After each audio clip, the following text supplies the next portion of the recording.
Hello everyone, my name is Neha and we are discussing the Industrial Revolution today. It's history class term 2 and start. So what is Industrial Revolution? आपको ये पता होना चाहिए कि industrial revolution होता क्या है. What do you mean by industrial revolution? ये कहाँ पे हुआ, कब हुआ? ठीक है. Industrial revolution was first started in Britain. ठीक. एंड इसकी जो इसका टेन्योर था वो 760 से 1870 में. एक बात रेवोल्यूशन जो उठा 1760 स्टार्टिंग 1970 तक का फर्स्ट फेज रहा. इट वाज द वर्ल्ड एक रेवोल्यूशन आया था वर्ल्ड गया. ठीक है. हुआ था जो एक छोटे से बड़े फॉर्म में, जैसे कि छोटे से लेके बड़े में, छोटी सी एक गति है और फैमिली मेंबर्स बनाए एंड विद लॉट मैन. ठीक. बट इंडस्ट्रियल रेवोल्यूशन जब हुआ तो फैक्ट्री एस्टैब्लिश हुई. फैक्ट्रीज पावर कम थी ऑफ मनी जो हुआ हम रेवोल्यूशन. ठीक है. रेवोल्यूशन बड़ा छोटी चीज लेके आऊं पहले के टाइम में जो सेंचुरी हुई है उसमें क्या होता था कि बड़े ही के पेरेंट्स बनाते थे छोटे बड़े, फिर उनको एक्सपोर्ट करने का कोई चलन नहीं था. कुछ अर्न कर रहे हो उनको से प्रॉफिट उनके मांग में कुछ बोझ नहीं होती. प्रोड्यूस फॉर द यूज इस्तेमाल की उस चीज को एंड प्रोडक्शन हुआ था और हेल्प मशीन. अब क्या इंडस्ट्रियल रेवोल्यूशन के अंदर क्या हुआ? मैन्युफैक्चरिंग हुई, आयरन रखा एंड स्टीम. इसके अलावा मशीन बहुत सारे एक फैक्ट्री सिस्टम जो से रेवोल्यूशन डन लेकिन टाइम ऑफ ही डॉज 3 पे इंडस्ट्रियल रिडक्शन हो रहा है.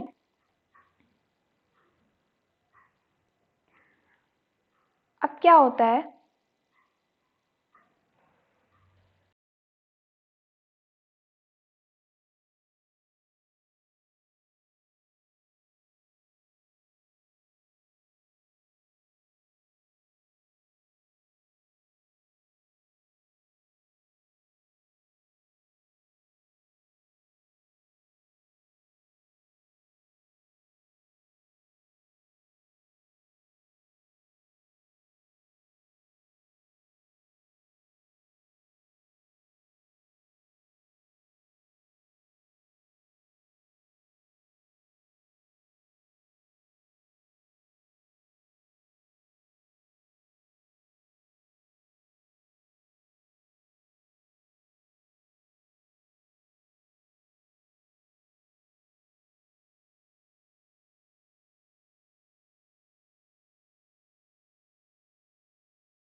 See, it was used for the first time in English by the philosopher and economist Arnold Toynbee (1852 to 83) to describe the changes that occurred in British industrial development between 1760 and 1820.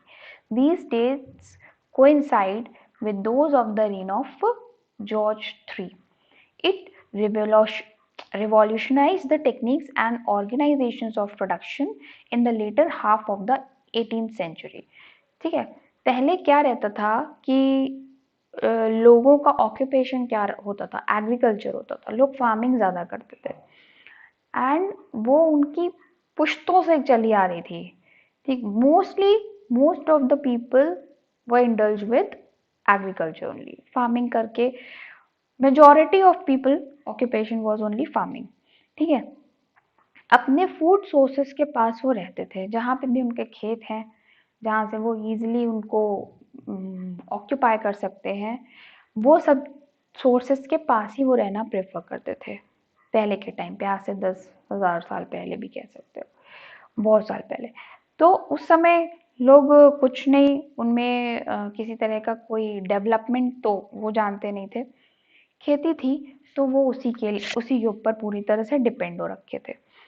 And जो उनकी कुछ भी बाहर से उनके life में नहीं आता था. बाहर से बोले तो आजू बाजू की भी कंट्रीज तो भूल ही जाओ, आजू बाजू के गांव से भी उनके यहाँ कुछ ऐसा गुड्स का ट्रांसपोर्टेशन नहीं होता था, क्योंकि ट्रांसपोर्टेशन की इतनी प्रॉब्लम थी उस समय। ट्रांसपोर्टेशन तो आप मान ही नहीं सकते कहीं पे ऐसा होता था, लोगों को आने जाने में दिक्कत होती, तो एक्सपोर्ट और इम्पोर्ट का तो सवाल ही नहीं उठता है। तो ये बहुत, that was a rare luxury कि किसी के साथ किसी को कुछ बाहर से मिल पाता। देन वो जो प्रोडक्शन करते थे वो अपने यूज के लिए करते थे, उसमें उनको कोई प्रॉफिट का कुछ ऐसा नहीं रहता था कि वो उससे कुछ उनको करेंसी मिल जाएगी या उसके बदले में उन्हें कुछ मिल जाएगा। वो आपस में ये रहता था कि हाँ, कोई चीज उन्होंने बनाई, किसी और को जरूरत है वो चीज की, तो वो उसको किसी चीज के बदले में ले लेते थे और अपना दे देते थे। ऐसा करके वो एक तरह से चीजों का आदान प्रदान होता रहता था। ऐसे होती थी ट्रेडिंग, छोटे लेवल की ट्रेडिंग। ओके, देन वेपन्स नहीं होते थे उस समय, क्योंकि क्राइम तो देखो आप उस समय भी उतना ही होता होगा आई गेस। वो उस समय तो और ज्यादा जंगली जानवर के बीच में भी लोग रहते थे समटाइम्स, खेतों के बीच में, क्योंकि वो रहते ही थे। तो they did not have the weapons, जो बहुत आजकल के वेपन्स तो आप भूल जाओ, बहुत अच्छे वेपन्स भी उनके पास नहीं होते थे टू प्रोटेक्ट देमसेल्व्स। ठीक है, देन लाइफ एक्सपेक्टेंसी बहुत कम थी, 35 years वॉज द मैक्स। उससे ज़्यादा कोई सोचता ही नहीं था, क्योंकि कोई साइंस नहीं, मेडिकल नहीं, दवाई दारू कुछ भी नहीं था उस समय। तो लोगों का क्या था कि 35 साल बहुत इनफ समझते थे वो अपनी लाइफ। अब तो लोग कितने कितने 80 से 90 तक जी रहे हैं, एंड उनकी लाइफ एक्सपेक्टेंसी आप मैक्स टू मैक्स 70 years तो होती ही होती है, लोग रहते ही हैं। एंड उस समय कुछ ऐसा हो जाता था, महामारी आ गई या फिर कोई बड़ी बीमारी हो गई या किसी जानवर ने ही खा लिया, या बहुत सारी ऐसी चीजें होती रहती थी जिसकी वजह से लोग मर जाते थे। एंड 35 साल बहुत होता था, उतने ही में वो बहुत कुछ जितना कर सकते थे वो उतना करते थे अपनी लाइफ के लिए। ठीक है, देन ट्रैवल, कम्युनिकेशन का कोई सोर्स नहीं था, कम्युनिकेट कैसे ही करेगा कोई, आजू बाजू में रहने वाले ही बात कर सकते थे। अब तो आप देख सकते हैं टेक्स्ट की जरूरत होती है, and you can reach any way you want. आप यहाँ से विदेश तक के पहुंच सकते हो अपने टेक्स्ट के ही थ्रू। तो अब जैसे मैं आपको पढ़ा रही हूँ, किसी ने सोचा भी नहीं था आज से कुछ साल पहले कि इस तरह से भी टीचिंग हो पाएगी। तो इट्स अ मॉडर्नाइजेशन जिसमें अलग अलग टेक्निक्स आई, इसको भी एक रेवोल्यूशन ही कहेंगे। ठीक है, साइबर रेवोल्यूशन कह सकते हो आप इसको। इंटरनेट आया आपकी लाइफ में, इस तरह से चीज़ें चेंज होती गई। ऑन अ पॉजिटिव नोट ये अच्छा भी है एक तरह से। पेंडेमिक के बीच में जब आपने देखा कि आप कुछ कुछ भी सोर्स नहीं है, तो फिर आप कैसे पढ़ोगे, इसी तरह से पढ़ोगे। तो दैट वाज द एक revolution only. Okay, so now let's come to the point, that is causes of this revolution. ठीक है, इंडस्ट्रियल रेवोल्यूशन के क्या कारण रहे हैं, एंड कारण भी किससे रिलेटेड रहे हैं, ब्रिटेन से। ब्रिटेन में ही रेवोल्यूशन क्या क्यों हुआ था, ये भी एक कारण हो सकता है, क्योंकि ये रेवोल्यूशन कहाँ हो सकता था, पूरे वर्ल्ड में कहीं पे भी हो सकता था, लाइक किसी भी कॉन्टिनेंट में हो सकता था। इंडिया में क्यों नहीं हो गया, या चाइना में क्यों नहीं हो गया, तो ये ब्रिटेन में ही why did it took place. हाँ, तो इसमें फर्स्ट ऑफ ऑल आपका रीजन क्या हो सकता है, दैट इज इकोनॉमिक। इसके तीन या आप कह दो कि चार कारण हो सकते हैं, economic, then political and geographical, and एक एग्रीकल्चर रेवोल्यूशन आया था, वो भी इसी से रिलेटेड है। ठीक है, तो इकोनॉमिक कारण कैसे हो सकता है कि there was remarkable economic growth from the 1780s to 1820s in the cotton and iron industries, in coal mining, in the building of roads, canals and in foreign trade। ठीक है, तो सबसे पहली ग्रोथ किसकी कह रहे हैं यहाँ पे, जो 1780s एंड 1820s के बीच में ग्रोथ हुई थी, that is in cotton industry and the iron industries. Iron क्या था, सबसे ज्यादा आपका इंग्लैंड में ही था, जो पूरे वर्ल्ड का देखा जाए तो सबसे ज्यादा आयरन इंग्लैंड में ही मिला। ओके, एंड कॉटन तो आप जानते ही हैं, ब्रिटिश जो कॉलोनीज थी वो अपने इंडिया में बहुत बनी हुई थी, ठीक है। उन कॉलोनीज एंड इंडिया भी एक लाइक 3.5 समथिंग का जीडीपी पूरे वर्ल्ड में उस समय इंडिया से भी एक कंट्रीब्यूशन था उसका भी, ठीक है। तो कॉटन इंडिया में बहुत बड़े लेवल पे भी होता था, ठीक है।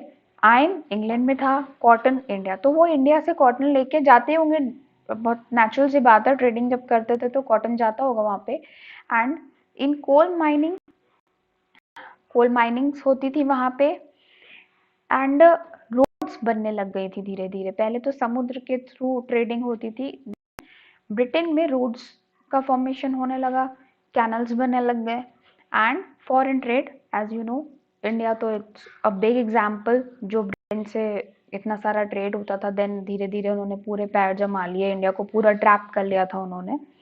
तो वो पूरी आज़ादी की कहानी तो आपको पता ही होगी। तो दैट वाज इकोनॉमिक। अच्छा, इसको डीपली कैसे समझेंगे कि इकोनॉमिक कारण में एक ऐसा भी था कि जो उस टाइम पे ब्रिटेन में क्या हुआ था कि पहले ब्रिटेन में क्या, आप कह सकते पहले किसी भी चीजों के आदान प्रदान के टाइम पे एक चीज को आप, अगर जैसे मुझे किसी चीज की जरूरत है तो मैं आपसे लेती हूँ, और आपको किसी चीज की जरूरत है आप मुझसे लोगे, ठीक है। उसमें कोई मनी नहीं होता था। अभी क्या होता है कि आप शॉप से जाते हो या आप किसी भी सुपरमार्केट जाते हो, वहां पे क्या करते हो कि आपने अपना सामान लिया और उसके बदले में उसको करेंसी दिया। अब पहले के टाइम पे क्या था कि मेरे पास कोई सामान है, आप मुझसे लोगे, देन पे ऐसा कोई सामान है जो आपके यूज का हो सकता है तो आप वो मुझसे लोगे, ठीक है। उस समय उस ये इकोनॉमिक ऐसे चलती थी, इकोनॉमी का सोर्स ये था, गुड्स का एक्सचेंज होके, ठीक। अच्छा, ठीक है, गुड्स का एक्सचेंज होता था, बट ये जॉर्ज थ्री के टाइम पे, ये 1780 मतलब 1700 जो सेंचुरी थी, इसके लास्ट में ऐसा होने लगा था कि करेंसी ने उसका ले लिया था, एक प्लेस ले लिया था। ट्रेडिंग, मनी, इन सब ट्रेडिंग का एक मीडियम हो गया था, that is money, that is currency. तो अब चीजें अगर आप किसी से लेते हो, गुड्स का इंटरचेंज करते हो, एक्सचेंज करते हो, तो उसके एवरेज में आपको मनी देना होता था, ठीक है। तो एक मनी आ गया, मनी तो करेंसी होती है, तो मतलब करेंसी आप कह सकते हो, नॉट मनी। 17th सेंचुरी में क्या होता है, by the end of 17th century, इसमें अब जो सर्विस देते हैं, जो कॉमन पीपल है, जो लेबर है, वो सर्विस देते हैं, उनको उसके बदले में करेंसी मिलने लग गई थी, उनको एक सैलरी के फॉर्म में, वेजेस के फॉर्म में पैसा मिलने लग गया था, राइट। तो उस समय क्या था कि अभी आप फ्यूडलिज्म के टाइम पे, जब आपने पहले पढ़ा था रेनेसा के पहले, उसमें जब लॉर्ड्स होते थे, जो किंग्स होते थे, उनको अपनी सर्विस जब कॉमन पीपल देता था, उसके बदले में उसे bread, I mean daily needs की जो आइटम्स होते हैं, खाना पीना कपड़ा, मेन यही चीजें होती है, रहने की जगह, खाने पीने की का सामान, कपड़े, तो ये सब लॉर्ड्स प्रोवाइड करते थे, ठीक। उसमें कोई करेंसी नहीं, कुछ नहीं चलता था, but now it was changed. अब उन्हें सैलरीज मिलने लग गई थी, ठीक है, और सर्विस के बदले उनको सैलरीज, वेजेस मिलते थे। अब जब पैसा आने लगेगा तो रिक्वायरमेंट्स बढ़ेंगी, तो उस समय लोगों के पास क्या हो गया था कि उन लोगों को चीज़ों को खरीदने के पैसे थे।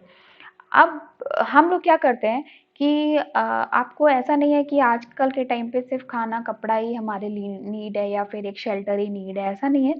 हम लोग एंटरटेनमेंट पे भी ये पैसे खर्च करते हैं। हम क्या करते हैं, मूवीज जाते हैं, होटल्स रेस्टोरेंट्स में खाना खाते हैं, ट्रिप्स, हमारी ट्रिप्स पे भी हम जाते हैं, ठीक है, ट्रैवलिंग करते हैं। तो ये सब चीज़ें इकोनॉमिक ग्रोथ देती हैं, ठीक है, इकोनॉमी को ग्रोथ देती है। तो ये सब चीज़ें उस समय पे भी अब स्टार्ट हो गई थी, नॉट टीवी और मूवीज की बात नहीं कर रही हूँ मैं, बट उस समय का जो खाने पीने के अलावा भी जो उनकी नीड्स थी, वो करेंसी के थ्रू पूरी हो रही थी, ओके। तो ये क्या था, ये एक डेवलपमेंट कहाँ पे स्टार्ट हो रहा था, ब्रिटेन के अंदर स्टार्ट हो रहा था। देन तो एक ये कारण हो गया कि ब्रिटेन में क्यों ये रेवोल्यूशन आया। Okay, then next point is political. अब पॉलिटिकल कैसे हो सकता है? The series of incidents occurred in British industrial development between 1760 and 1820. These dates coincided with those of the reign of George three. अब क्या हो गया था? पॉलिटिकल जो स्टेबिलिटी आ गई थी। कैसे पॉलिटिकल स्टेबिलिटी इस तरह आ गई थी, क्योंकि जैसे फ्यूडलिज्म के टाइम पे ये था कि इंडस्ट्रीज तो थी नहीं, मशीन्स नहीं थी, बल्क में सामान नहीं बनता था, ये सब चीज़ें उस समय बहुत डिफरेंट थी और इस समय भी बहुत डिफरेंट थी। उस समय क्या था, फ्यूडलिज्म के टाइम में लॉर्ड्स क्लर्जीज का बहुत ज़्यादा इम्पैक्ट था सोसाइटी के ऊपर, लोगों के ऊपर, उनके अपने लॉज चलते थे, वो अपनी चीज़ों अपनी तरह से चीज़ों को चलाते थे, जितनी भी जो भी रूल्स होते थे, जो भी नॉर्म्स होते थे, वो उनके अपने बनाए हुए होते थे। ओके, बट अब धीरे धीरे क्या होता है, जॉर्ज थ्री के टाइम पे 1760 1820 के टाइम पे क्या था कि जो किंग होता था उसका एक पूरा होल्ड होता था। जो एक उनका एक विजन होता था।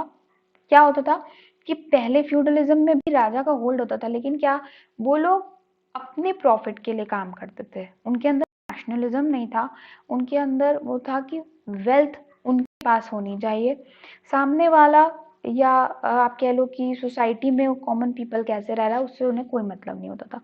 बट इस समय क्या था कि किंग की एक जिम्मेदारी होती थी, ठीक है, फॉर डेवलपमेंट, इकोनॉमिक डेवलपमेंट और सोसाइटी डेवलपमेंट, लोगों का की प्रोग्रेस, उनकी ग्रोथ।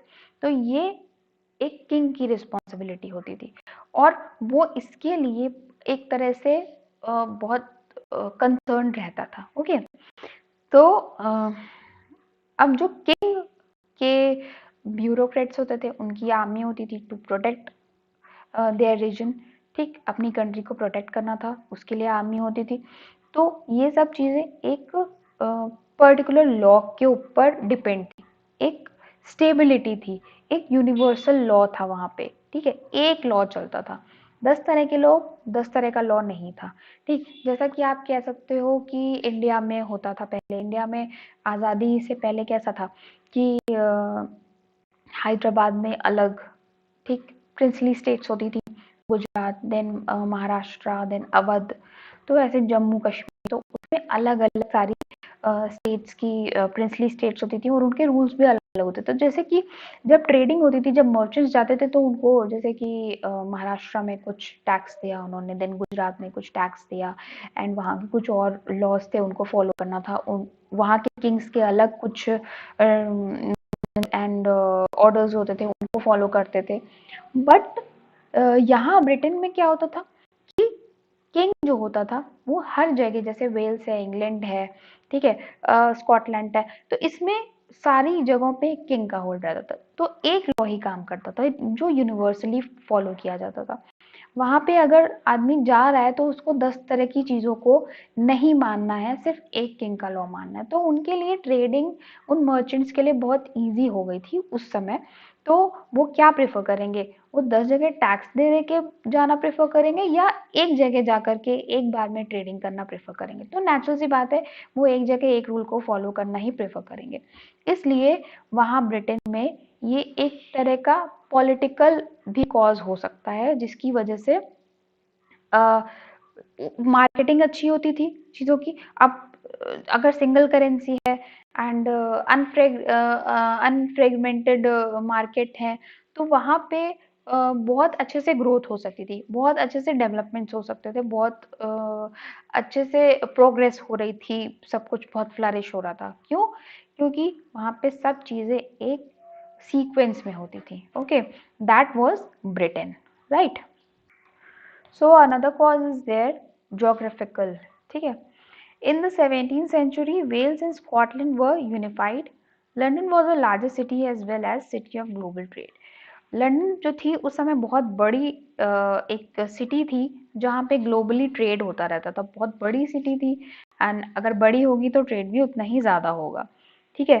17th सेंचुरी में क्या था, वेल्स, स्कॉटलैंड एक यूनिफाइड थे, मतलब बहुत मिले हुए थे, ठीक है। तो England had a number of colonies in Asia, Africa and Europe. These help in obtaining the raw material for industry. क्या होता है कि ये जो आपके जो सिटीज थी, ये एक तरह से कोस्टल सिटीज थी, एंड यहाँ पे ट्रेड करना तो दैट वाज वेरी इजी, क्योंकि समुद्र से जो व्यापार होता था उसमें क्या था कि लोगों को अच्छे से पोर्ट्स मिल जाते थे। जो मर्चेंट्स थे उनको इधर से उधर जाने में इजीली पोर्ट्स अवेलेबल थे। तो क्या शिप्स के जो ट्रांसपोर्टेशन था शिप्स के थ्रू बहुत इजीली हो जाता था, ठीक है। उस समय भी ऐसा होता था कि कहीं कहीं किसी की कभी ओशंस में ऐसा हो भी जाता था कि उन लोगों के आने जाने में प्रॉब्लम होने लग गई थी, क्योंकि जब इंग्लैंड से इंडिया की तरफ आए तो कहीं कहीं उनको हर्डल्स मिली थी, बट वो धीरे धीरे उन्होंने अलग अलग रूट से निकाल के अपने लिए एक पूरा वे बना लिया था, एंड इसी के थ्रू धीरे धीरे उन्होंने एशिया, अफ्रीका और यूरोप में अपनी कॉलोनीज भी बना ली थी, ठीक है। इन कॉलोनीज में क्या था, इंडिया को आपको बिल्कुल क्लियर है ये चीज कि हमारे यहाँ आकर के उन्होंने पूरा एक्सप्लॉइट किया इंडिया को, और यहाँ पे रॉ मटेरियल के नाम पे मसाले बहुत इजीली अवेलेबल एंड बहुत ज़्यादा क्वांटिटी में थे। That was a huge material कि जिसमें मसाले मिल जा रहे थे, एंड कॉटन का था। बहुत सारी इंडस्ट्रीज ऐसी थी कि उनको कहीं और जाना ही नहीं था इंडिया के अलावा, अगर और बहुत अच्छी क्वालिटी का यू कैन से मिल जा रहा था। तो दीज वो द जोग्राफिकल एक कॉज हो सकता है कि वहाँ पे बहुत जल्दी ग्रोथ होने लग गया था, right. By the 18th century, the center of global trade had shifted from the Mediterranean ports of Italy and France to the Atlantic ports of Holland and Britain. 18th century में क्या होता है, centre of global trade had shifted. जो global trade हो रहा था वो Mediterranean port से इटली और फ्रांस की तरफ ट्रांसफर हो जाता है, ठीक है। तो नाउ अब एक तरफ से स्टार्ट हुआ था, आपने इटली में रेनेसा भी पढ़ा, तो वहां उसी समय से कनेक्ट अगर आप करोगे तो तभी रेनेसा आया था। अभी इटली, फ्रांस, हॉलैंड, ब्रिटेन, इन सब जगह एक देखा जाए तो बड़े लेवल पे ट्रेडिंग स्टार्ट हो गई थी, क्योंकि ये सब यहाँ की जो भी स्टेट्स थी, जो सिटीज थी, वो कहाँ थी, एकदम समुद्र के किनारे थी, ठीक है। ये सब कोस्टल एरियाज थे, जिसकी वजह से यहाँ पे ट्रेडिंग बहुत इजी हो पाई, एंड जब ट्रेडिंग हो पाएगी तो वो एरिया बहुत ज़्यादा फ्लरिश करेगा तो उतना ही ज़्यादा उस एरिया का ग्रोथ होगा, ठीक है। तो these were the main causes that economic, political and geographical, right? Why Britain? ये मैंने आपको पहले बता दिया कि, तो नाउ मैं आपको ऑलरेडी रीजंस बता चुकी हूँ कि ये सब ब्रिटेन में क्यों हुआ, कैसे हुआ, कारण क्या थे। It had been politically stable since the 17th century with England, Wales, Scotland unified under the monarchy, ठीक है। वहाँ पे एक ही राजा का शासन होता था किस समय, 17th सेंचुरी में। कहाँ पे, इंग्लैंड, वेल्स एंड स्कॉटलैंड। तो जब एक ही राजा का शासन था, उसी के लॉज एंड ऑर्डर्स माने जाते थे, तो एक ही जगह को फॉलो करना ज्यादा इजी है बजाय 10 जगह उस चीज को फॉलो करना। This meant that the kingdom had common laws, a single currency and a market that was not fragmented by local authorities. इसका मतलब क्या था कि कॉमन लॉ था, एक था यूनिफॉर्म लॉ था हर तरफ, सिंगल करेंसी थी, एक ही करेंसी को माना जाता था, and a market that was not fragmented. Fragmented का मतलब मैं आपको ऑलरेडी बता दिया है। फ्रेगमेंटेड मार्केट का मतलब होता है कि अलग अलग जब लॉज एंड अलग अलग ऑर्डर्स होंगे हर जगह, अलग अलग स्टेट्स में अलग अलग राजा बैठा होगा, तो वो उसके उसके अकॉर्डिंग ही मर्चेंट्स को काम करना पड़ेगा, ठीक है। तो एक तरह से मार्केट जो होता है फ्रेगमेंटेड हो जाता है। इसमें अनफ्रेगमेंटेड मार्केट था। अब चाहे छोटे मर्चेंट्स हो या बड़े मर्चेंट्स हो, उनको डिफिकल्टीज नहीं होती थी यहाँ पे ब्रिटेन के अंदर। Then besides England had great domestic and international market under its control which helped in growth of industrial revolution. अच्छा, इंटरनेशनल मार्केट कैसे हो गया, क्योंकि ये लोग हर कंट्री में जा करके इन्होंने अपनी ट्रेडिंग करी। इनके मर्चेंट सब जगह फैले हुए थे, ये माल हर जगह से रॉ मटेरियल्स आते रहते थे, जहाँ का बेस्ट होता था, जैसे इंडिया से भी जाता था, चाइना से भी जाता था, और अदर उन्होंने जो अमेरिकन कॉलोनीज बना रखी थी वहां से भी मार्केटिंग उनकी होती रहती थी। तो इस तरह से उनका मार्केट इंटरनेशनली मतलब ग्लोबली एक तरह से कह सकते हो, वो वहाँ पे कंट्रोल होता था। ठीक है, डोमेस्टिक तो था ही आयरन का, तो वहाँ पे काफ़ी अच्छा एक तरह से प्रोडक्शन होता था, बट और जगहों से भी काफ़ी था, which help in the growth of industrial revolution के लिए और क्या चाहिए? करेंसी हो गई, कॉमन लॉ हो गए, ठीक है, नॉन फ्रेगमेंटेड मार्केट हो गया, देन उसके अलावा इंटरनेशनल मार्केट हो गया, ठीक है, जिससे ग्रोथ हुई, इंडस्ट्रियल रेवोल्यूशन आ गया। ठीक है, then towns from the 18th century, many towns in Europe were growing in area and in population. अब धीरे धीरे पॉपुलेशन बढ़ने लग गई थी, क्योंकि लोगों की नीड्स बढ़ गई थी। अब नीड्स बढ़ गई थी, मशीनरी डेवलप हो गई थी, ठीक है, मेडिकल फैसिलिटीज आ गई थी। जब केमिकल्स आ गए तो मेडिकल तो ऑटोमेटिकली आ ही जाएगा। उससे लाइफ एक्सपेक्टेंसी भी बढ़ चुकी थी। जब लोगों की मृत्यु दर कम हो गई, पॉपुलेशन अपने आप बढ़ती जाएगी, तो टाउन्स में पॉपुलेशन बढ़ने लग गई। Population is most of the European cities double between 1750 and 1800।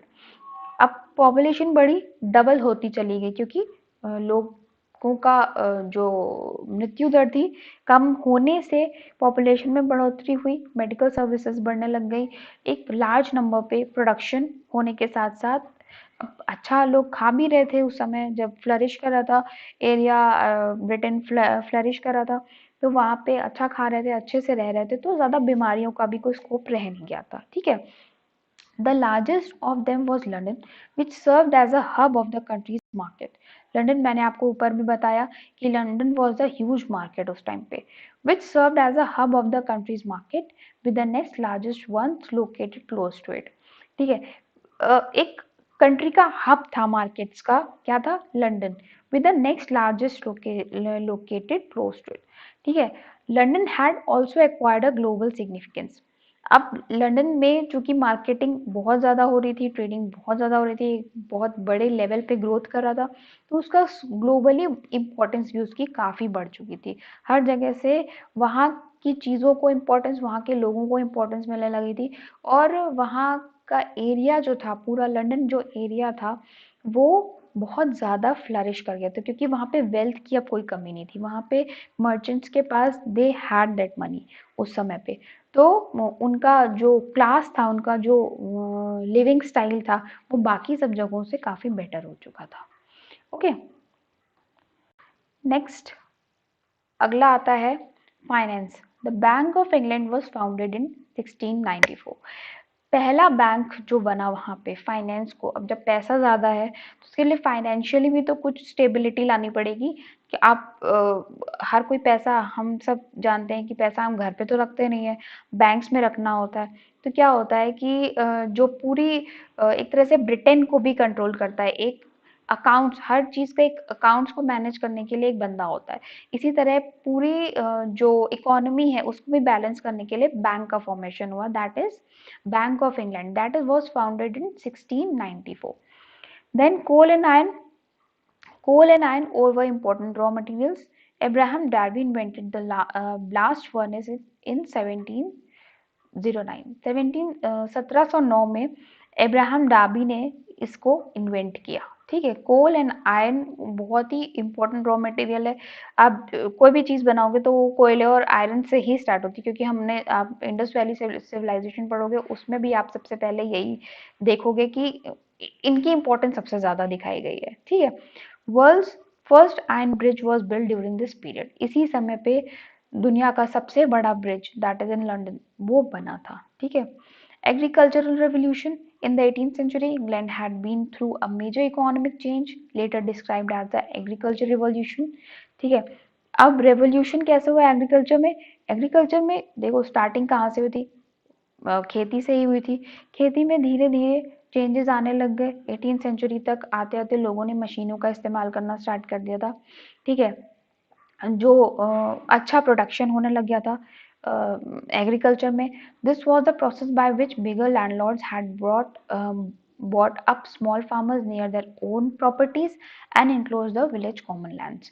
ठीक है, अब जो बड़े लैंडलॉर्ड्स थे उन्होंने छोटे फार्म्स वालों को अपने यहाँ जॉब पे रखना स्टार्ट कर दिया था, और अपनी प्रॉपर्टीज के पास ही उनके जैसे छोटे छोटे खेत बनवा आ रखे थे, उसमें जो छोटा आदमी था उसमें वो खेती करना स्टार्ट कर चुका था। एंड जब खेती करेगा तो उसके एवज में उनको पैसे भी देते थे। The agricultural revolution laid down the foundation of the industrial revolution.